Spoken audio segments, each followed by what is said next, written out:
بسم اللہ الرحمن الرحیم۔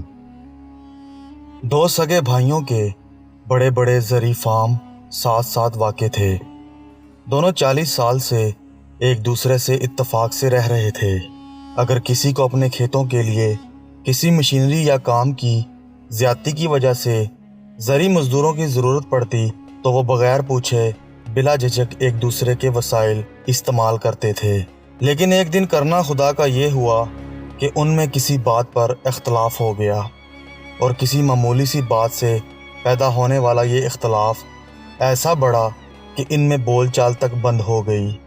اور چند ہفتوں کے بعد ایک صبح ایسی بھی آ گئی کہ وہ ایک دوسرے کے سامنے کھڑے گالی گلوچ پر اتر آئے۔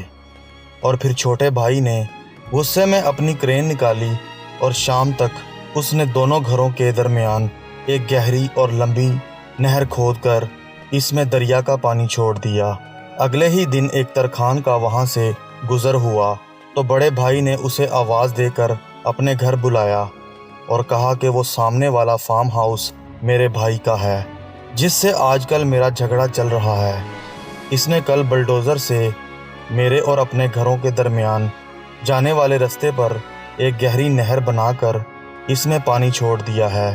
میں چاہتا ہوں کہ میرے اور اس کے فارم ہاؤس کے درمیان تم 8 فٹ اونچی باڑ لگا دو، کیونکہ میں اس کا گھر تو دور کی بات ہے، اس کی شکل بھی دیکھنا نہیں چاہتا۔ اور دیکھو مجھے یہ کام جلد از جلد مکمل کر کے دو، جس کی میں تمہیں منہ مانگی اجرت دوں گا۔ ترکھان نے سر ہلاتے ہوئے کہا، مجھے پہلے آپ وہ جگہ دکھائیں جہاں سے میں نے باڑ کو شروع کرنا ہے، تاکہ ہم پیمائش کے مطابق ساتھ والے قصبے سے ضرورت کے مطابق مطلوبہ سامان لا سکیں۔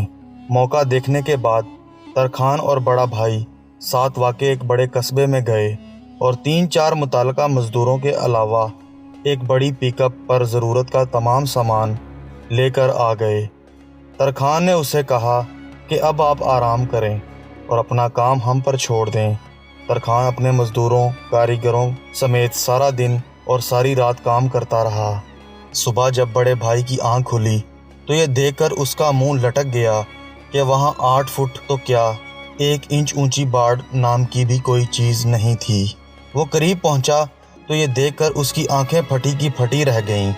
وہاں ایک بہترین پل بنا ہوا تھا جہاں اس کے چھوٹے بھائی نے گہری نہر کھودی تھی۔ جو ہی وہ اس پل پر پہنچا تو اس نے دیکھا کہ پل کی دوسری طرف کھڑا ہوا اس کا چھوٹا بھائی اس کی طرف دیکھ رہا تھا۔ چند لمحے وہ خاموشی سے کھڑا کبھی نہر اور کبھی اس پر بنے ہوئے پل کو دیکھتا رہا، اور پھر اس کے چہرے پر ایک ہلکی سی مسکراہٹ ابھری۔ چند سیکنڈ بعد دونوں بھائی نپے تلے آہستہ آہستہ قدم اٹھاتے پل کے درمیان آمنے سامنے کھڑے ایک دوسرے کو دیکھنے لگے، اور پھر دونوں بھائیوں نے آنکھوں میں آنسو بھرتے ہوئے ایک دوسرے کو پوری شدت سے گلے لگا لیا۔ دیکھتے ہی دیکھتے دونوں بھائیوں کی بیوی بچے بھی اپنے گھروں سے نکل کر بھاگتے ہوئے پل پر اکٹھے ہو گئے، اور دور کھڑا ہوا ترکھان یہ منظر دیکھ دیکھ کر مسکرا رہا تھا۔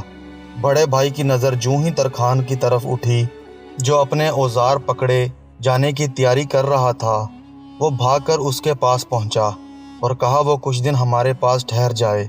لیکن ترکھان یہ کہہ کر چل دیا کہ اسے ابھی بہت سے پل بنانے ہیں۔